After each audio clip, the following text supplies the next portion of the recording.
पाकिस्तान के अवाम तो अपना हक़ राय दही इस्तेमाल कर चुके और अब इस इंतज़ार में हैं कि वोट के ज़रिए किया गया अक्सरियत का फ़ैसला मंजर-ए-आम पर लाया जाए और उन्हें सुनाया जाए। इस वक्त हम लाहौर शहर में मौजूद हैं, जहां इंतखाबी दिन गुजरने के बाद रोज़मर्रा ज़िंदगी अपने मामूल पर वापस आ चुकी है। कुछ दुकानदारों, ताजिरों और अवाम से बात करते हैं और जानते हैं कि इस वक्त शहर में क्या चहमगोइयाँ हैं। मेरे ख्याल में 2-3 जगहों पे काफ़ी मैसिव रिगिंग हुई है। वो शायद पॉलिटिकल लीडरशिप को सेव करने के लिए हुई हैं, कुछ कमिटमेंट्स को सेव करने के लिए हुई है, बट वो हुई है। पीटीए के हिमायत याफ्ता वो तो लीड कर रहे थे हर जगह पे। उन्होंने उनको भी बैलेंस किया है, नवाज शरीफ साहब को भी बैलेंस किया है, बिलावल भुट्टो साहब को भी बैलेंस किया है। लोग जो है बजाय इसके कि डर जाए या खौफजदा हो जाए। ये एक चाय पराठे की दुकान है। लाहौर में चाय पराठे का एक कल्चर है, जहाँ पर लोग आते हैं और अपना टाइम भी स्पेंड करते हैं, चाय पीते हैं। तो हम कुछ और लोगों से बात करते हैं जो यहाँ पर बैठे हुए हैं कि गुज़िश्ता रोज़ की इंतखाबी अमल है उसकी ही डिस्कशन कर रही है और अभी वोटिंग को डिस्कस कर रहे हैं। अस्सलाम वालेकुम सर, कैसे हैं आप? अच्छा, आपसे हम पूछना चाहेंगे, कल वोट कास्ट किया आपने? जी बिल्कुल किया है। जो वोट आपने कास्ट किया, आज जो सिचुएशन है उस पर क्या कहेंगे? जीती तो पीटीआई है, हुकूमत नून लीग की बनेगी। ये मामला कल रात का तय हो गया है, इसलिए पीटीआई आज़ाद उम्मीदवार को हरा रहे हैं। मियां नवाज शरीफ कई दहाइयों से जो है ना मुल्क की खिदमत करते आ रहे हैं, इंशाल्लाह आगे भी करेंगे। इलेक्शन दो पार्टियों में होता है, ठीक है, तो ये धांधली धुंधली कुछ नहीं होती है। ये जहाँ से नून लीग जीत जाए उधर धांधली हो जाती है, जहाँ से पीटीआई वगैरह या कोई दूसरी पार्टी जीत जाए उधर धांधली नहीं होती है। 42 नशिस्तें हैं, 134 नशिस्तें चाहिए हुकूमत बनाने। मैंने खुद जो है ना, मेरी फैमिली के तकरीबन 110 वोट हैं, तो हमने सब मैंने नून लीग को डाले हैं। तो इसी तरह ही सब लोगों ने भी बहुत ज़्यादा वोटिंग की है, उनको डाले हैं।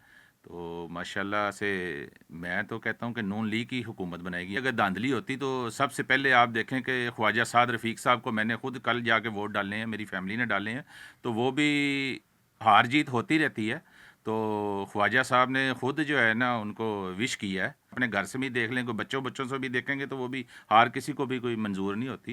हम लाहौर की मुख्तलिफ मार्केट्स को विज़िट कर रहे हैं, मुख्तलिफ शॉप्स को विज़िट कर रहे हैं, तो ज़्यादातर तो हमें लोग इकट्ठे बैठे गुज़िश्ता इंतखाबी दिन था उसके हवाले से ही डिस्कशंस करते नज़र आ रहे हैं। ये भी एक हमें इलेक्ट्रॉनिक्स की दुकान नज़र आ रही है जहाँ पर मुख्तलिफ टीवी लगे हुए हैं, लेकिन वहाँ पर चल इस वक्त न्यूज़ चैनल्स ही रहे हैं। मेरा ख्याल है इन लोगों से बात करते हैं कि ये लोग इस वक्त क्या देख रहे हैं और इनके तासुरात क्या हैं, तवक्कुआत क्या हैं।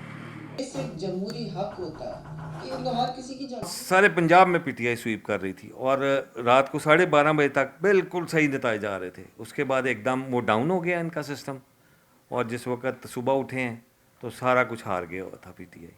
बड़ी सीटें मैं उनकी बात कर रहा हूँ, जैसे उस्मान डार की वालदा 101% जीती हुई थी, वो उसको हरवा दिया गया। और ये क्या है, ये इलेक्शन थोड़ी है, ये तो सिलेक्शन हुई है। हम आगे चलते हैं और देखते हैं कि कहाँ पर लोग बैठे हैं, क्या बातचीत जारी है और डिस्कशंस जो हैं वो इस वक्त ज़ाहिरी बात है सब नताइज का इंतज़ार कर रहे हैं और देखते हैं कि आगे लोगों का क्या कहना है। अवाम ने अपना जो है वो सारा गुस्सा निकाल दिया है, वोट की जो पावर है उसको यूज़ किया है। अब ये चोरी कर रहे हैं, अवाम का मैंडेट पूरी ये कोशिश कर रहे हैं, लेकिन किस हद तक कर सकेंगे। कल की फील और आज की फील लाहौर शहर की क्या है? कल की फील्ड में जो पोलिंग स्टेशंस हैं, जहाँ पे बाहर कैंप्स हैं, जहाँ पे एक रिसीप्ट बनती है पार्टी की, वहाँ पे नून लीग के पास कोई रश नहीं था, किसी भी दूसरी पार्टी के पास रश नहीं था, सिर्फ पीटीआई के पास रश था। तो उनको लगता है कि लोग जो है ना बाहर निकलेंगे ही नहीं, कि बल्ला भी खींच लिया है, लोग यही समझेंगे कि खाने तो आना ही नहीं है, वोट देने जाएंगे ही नहीं। लेकिन टर्न आउट हुआ है आवाम का वोट। कितना जुल्म और ज़्यादती इन्होंने की है, जो जीते हुए उनको हरा दिया है और जो हारे हुए उनको जिता दिया है। ये बहुत बड़ा जुल्म है। जो जीते हुए थे उन्हें, इसलिए इनका मकसद क्या है कि ये इंटरनेट सिस्टम बंद कर दें, ये सर्विस। इनको इतनी दहशत गर्दी का अगर खौफ है तो ये इलेक्शन क्यों करवाते हैं? इनके पास इनकी इतनी फोर्सेस नहीं है कि ये कंट्रोल कर सके। मेरी ये राय है कि जो हमारे मुल्क के लिए बेहतर हो वो हम नहीं चाहते कि नवाज शरीफ है, जो अल्लाह को बेहतर लगता है कि हमारे मुल्क के लिए जो आगे हमारे लिए बेहतर है वो बस। लेकिन आपको लगता क्या है, आपको एज अ पाकिस्तानी सिटीजन क्या लगता है? एज अ पाकिस्तानी सिटीजन मुझे लगता है पीटीआई, इमरान खान। तो फिर क्या जो नताइज आ रहे हैं आप उससे मुतमईन हैं? मैं बता दें तुम्हें सबसे, वो नहीं आएगा, लेकिन हम लोग चाहते हैं। कोई गरीब है तो गरीब ही है, उसको उसने कोई मतलब नौकरियाँ नहीं दी, कुछ नहीं दी है, सिर्फ अपना पेट भरा है। अपनी तिजोरियाँ भरी हैं, हमारा कुछ नहीं भरा। लेकिन मेरे हस्बैंड और मैं, हम लोग हैं, हमारी तो दुआ है कि अल्लाह पाक इमरान खान को जिताए। तो ये राय थी एक ही ख़ानदान की सियासी एतबार से मुनक़सिम ख़वातीन की। बेशतर अवाम का भी यही कहना है कि उन्होंने तो वोट कास्ट करके अपनी ज़िम्मेदारी अदा कर दी, अब बस इंतज़ार है तो हतमी और सरकारी नताइज का।